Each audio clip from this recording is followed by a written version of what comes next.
Hello everyone, welcome and welcome back to my channel. My name is Juliet. In today's video, I'm going to be showing you how I made this lovely baby girl dress with the keyhole at the back. So starting here is my fabric. It's folded into two. So I'm starting with the front piece. I folded this into two. So I'm using the baby's chest measurement divided by 4. So the chest measurement here is 22. So divided by 4, added extra 2 inches for allowance. So you can see it's folded into 2. So for the length, I'm working with the half length of 11 inches. So I added extra 1 for allowance. So my fabric here now is 12 inches. So first I am marking the shoulder measurement. Shoulder divided by 2 plus extra half inch is 5.5 inches.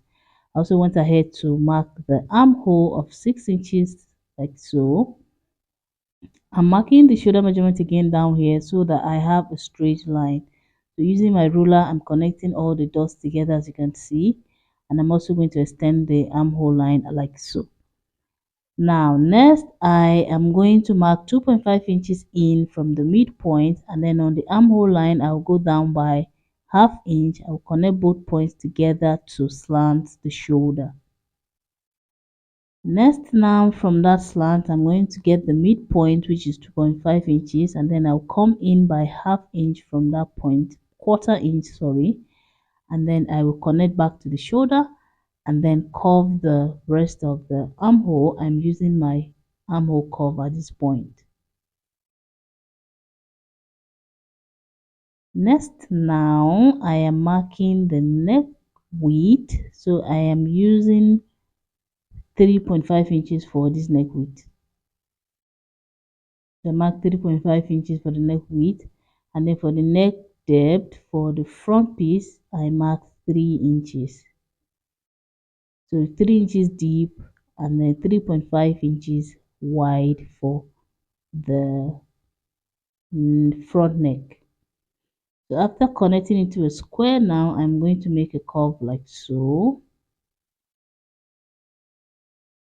Next, I just went ahead to mark the round measurement. So the chest divided by 4 and then the waist divided by 4. So the waist measurement I'm working with here is 20 inches.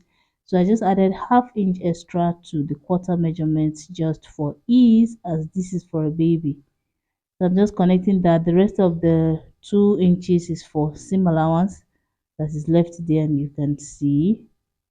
Next, now I went ahead to cut. I started with the neckline and then the shoulder, then to the armhole, and we are done with the front. So this is the front piece. Next, now we are going to be marking the back piece. So the back piece also is folded into two. The measurement is the chest measurement, which is the biggest for the upper body, divided by 4 plus 2 inches of allowance, and then another 1.5 for zip. Then for the length it's the same. I used 12 inches for the half length. The half length is 11 inches, so the extra one is for allowance. Here I marked 1.5 inches in from the midpoint for the zipper allowance, and then I connected all the way down, as you can see.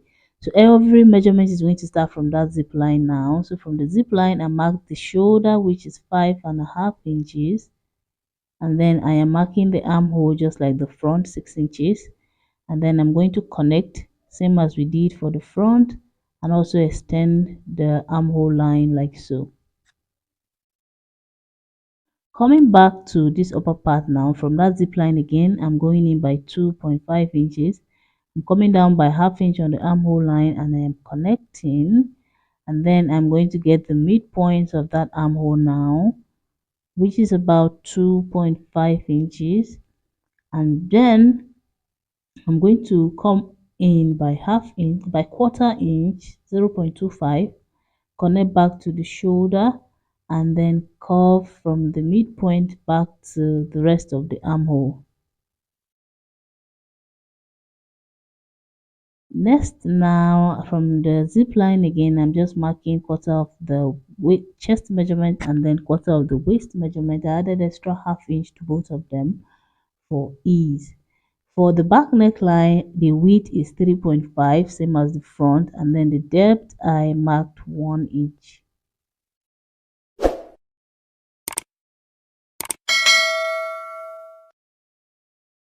I made a curve like so.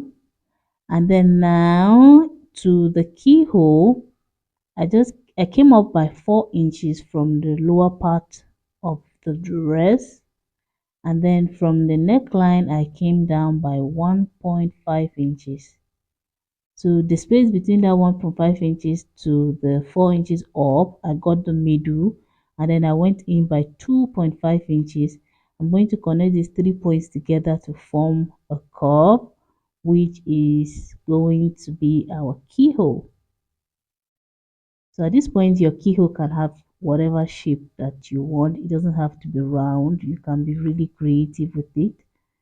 But for the purpose of this video, we are making a round keyhole.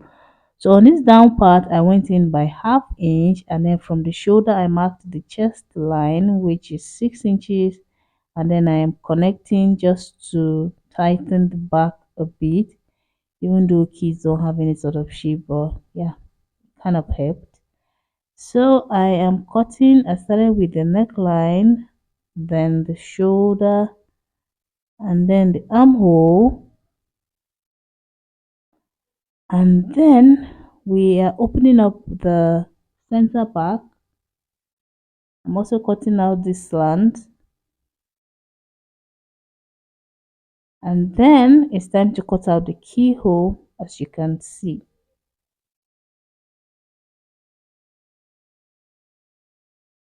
So after that, I'm going to cut out these upper parts of the rest. So there's no zip. The zip is not going to get to that point, so I'm cutting that out. And also notice that I didn't leave any seam allowances at that top. So after that, I went ahead to cut lining pieces for both the front and the back. I'm using the same fabric as the lining.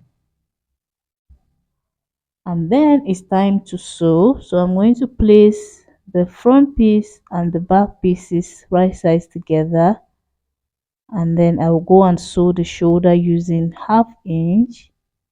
I will do the same for the lining pieces, front and back, right sides together. Then I sew the shoulder using one ½ inch. See one. So after sewing the shoulders, this is what we have. I went ahead to iron open. This is the lining piece as well. So now I'm placing the two, lining and main fabric, right sides together, and then we are going now to sew the neckline all the way to the keyhole at the back, and then the seam allowance, the zip allowance part, like so. We are also going to sew the armhole as well using ½ inch, but for the armhole we are going to trim off the lining piece a little bit, like somewhere less than ¼ inch, so that the fabric does not overflow by the time we are done. So after trimming this off, we're going to go sew. In the meantime, if you are yet to subscribe to my channel, please kindly hit on the subscribe button and also the notification bell, so that you don't miss any of our future tutorials. In the meantime, please click the like button if you are still watching. Thank you.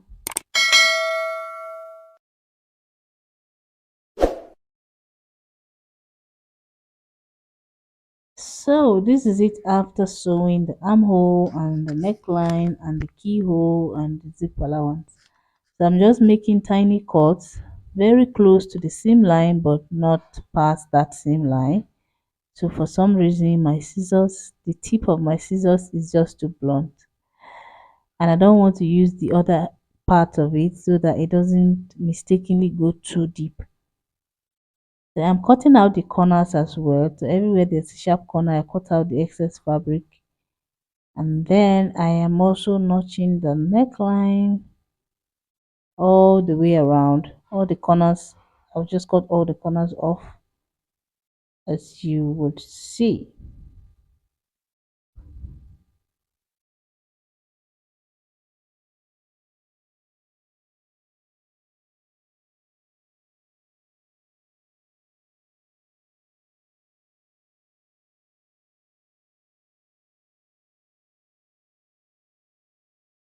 So after that, I will use a safety pin to turn it to the right side. This is my safety pin here.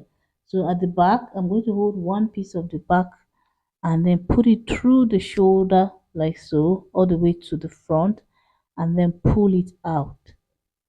You need to be careful while pulling. If the fabric is too bulky, you may need to adjust on the other side so that it comes out easily without ruining the material. Don't use force. So I'm going to do the same thing for the other back piece again. Use the safety pin to hold the fabric and then pass it through the shoulder all the way to the front, and then pull it out gently and carefully.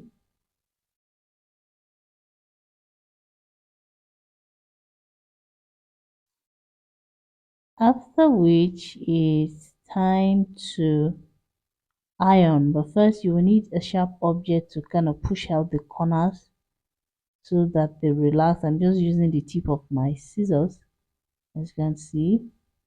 Just push out the corners so that everything is out, and then I'll just go and iron very smoothly.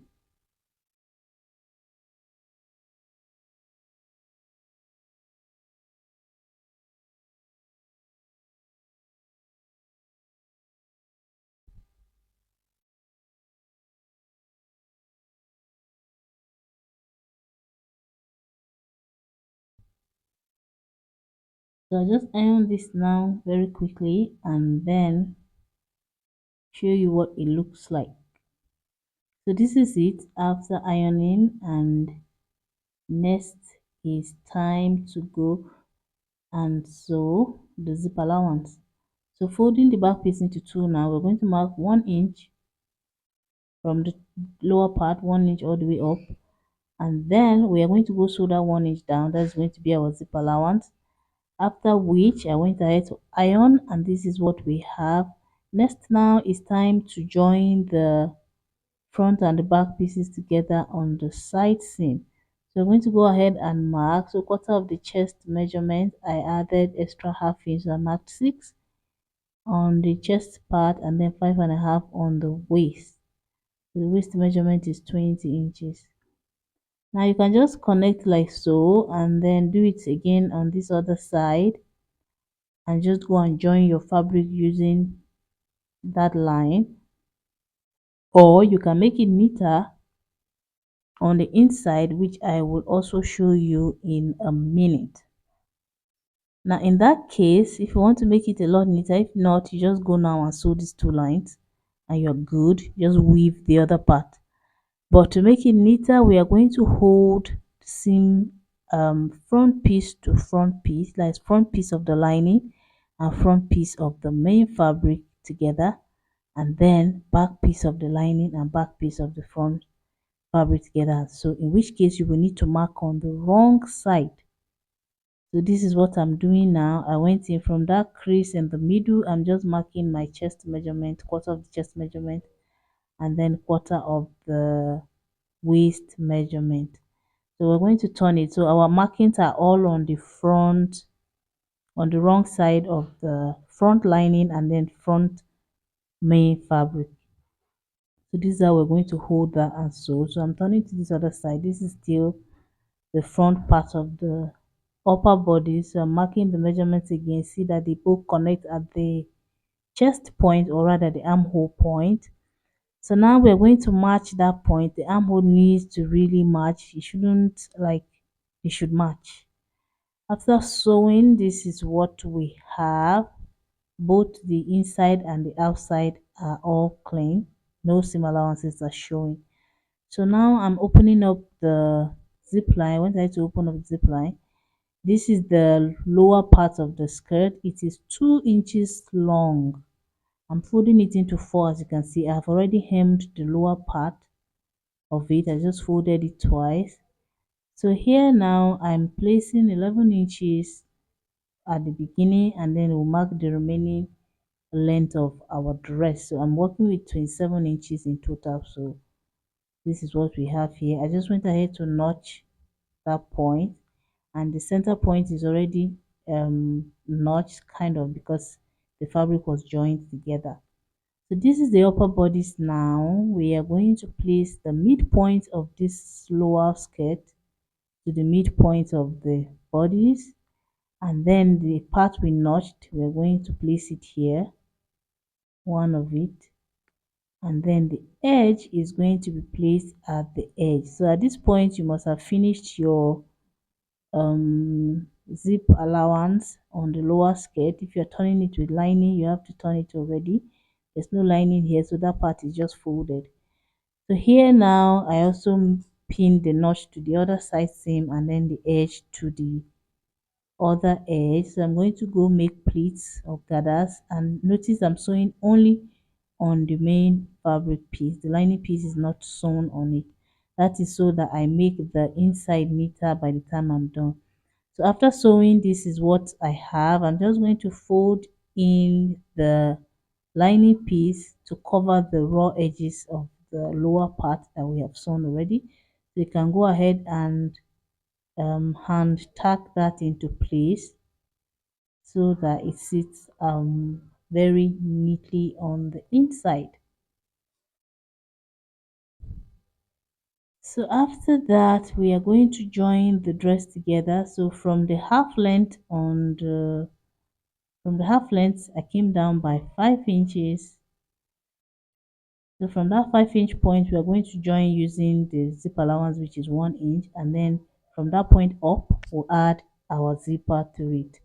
After that, this is what we have.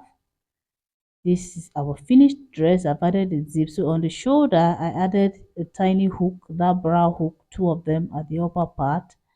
Notice that it fits perfectly even though there was no seam allowance for turning it with the lining, which was the purpose in the first place. So thank you for watching. I'll see you in my next video. Bye.